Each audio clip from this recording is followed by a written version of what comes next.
आम्रपाली वैशाली राज की सबसे सुंदर और सबसे धनवान नगरवधु थी। कहा जाता है कि उसके रूप की चर्चा पूरे देश भर में फैली हुई थी।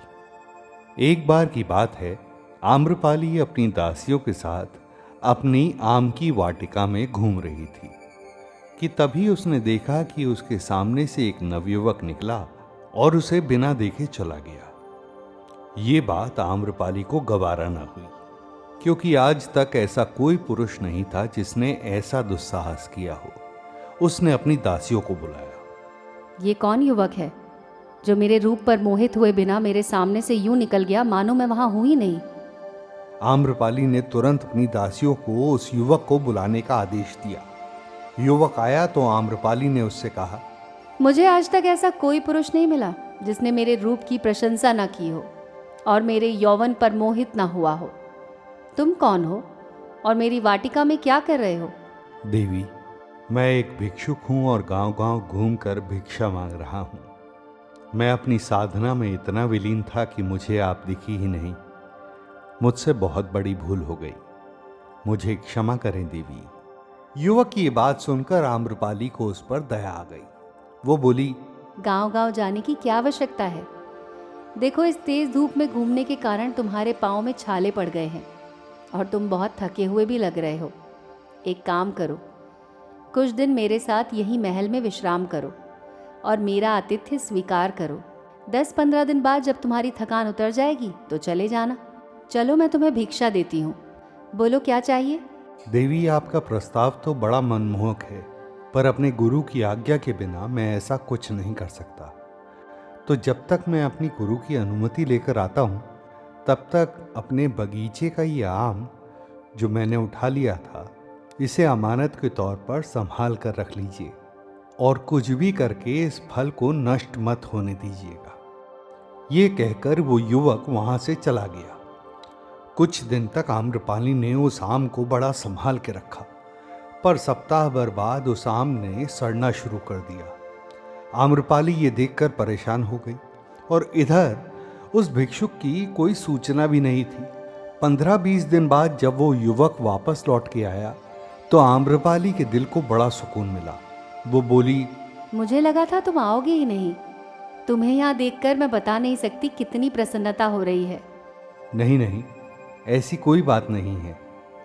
गुरु की आज्ञा मिलने में थोड़ा विलंब हो गया, इसी कारण आने में थोड़ी देरी हुई। कोई बात नहीं, आओ गर्भगृह में चलते हैं। वहाँ मैंने तुम्हारे मनोरंजन का सारा प्रबंध किया है। तुम पहले पुरुष होगे जिसे मैं बिना कर लिए अपने कक्ष में ले जा रही हूँ। बड़े भाग्यशाली हो तुम। आओ। युवक ने आम्रपाली से कहा, वो मेरा आम तो सुरक्षित है ना? आम्रपाली ने सकुचाते हुए कहा, मैंने उस आम को बचाने का बहुत प्रयास किया, पर तुमने आने में इतनी देर कर दी। मैं चाहकर भी उस आम को नष्ट होने से नहीं बचा पाई। क्या मैं वो आम देख सकता हूँ? आम्रपाली ने अपनी दासी को वो आम लाने को कहा। आम देखकर वो युवक बोला, देवी, आप तो कह रही थी कि ये नष्ट हो गया है, पर ये तो बिल्कुल ठीक है। नष्ट कहाँ हुआ है? ये बात सुनकर आम्रपाली की दासी ने धीरे से आम्रपाली के कान में कहा, मुझे तो लगता है कि ये भिक्षुक असल में पागल है। आप अकारण ही उस पर मोहित हुए जा रही हैं। सूर्य के ताप में अत्यधिक घूमने के कारण तुम्हारा मानसिक संतुलन नष्ट हो गया है। तुम्हें ये फल ठीक लग रहा है? हाँ, क्या बुराई है? देखिए देवी, माना कि इसकी बाहरी त्वचा नष्ट हो गई है, इसका गूदा भी सेवन योग्य नहीं है, पर इसके अतिरिक्त इसके मूल में जो गुठली है वो नष्ट नहीं हुई है। इस गुठली में प्रजनन की शक्ति अभी भी जीवित है। ये शरीर जिस पर आप इतना अभिमान करती हैं ना, वो आज नहीं तो कल इस आम की भांति नष्ट हो ही जाएगा। आप चाह कर भी उसे रोक नहीं पाएंगी।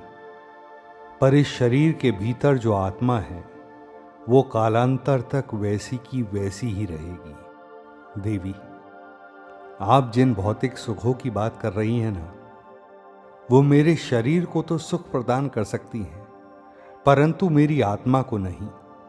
ये बात सुनकर आम्रपाली की आंखों से अश्रुओं की तेज धार बहने लगी।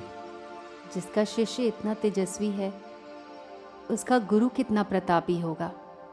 हे भिक्षुक, अपने गुरु का नाम बताइए। गौतम बुद्ध है मेरे गुरु का नाम।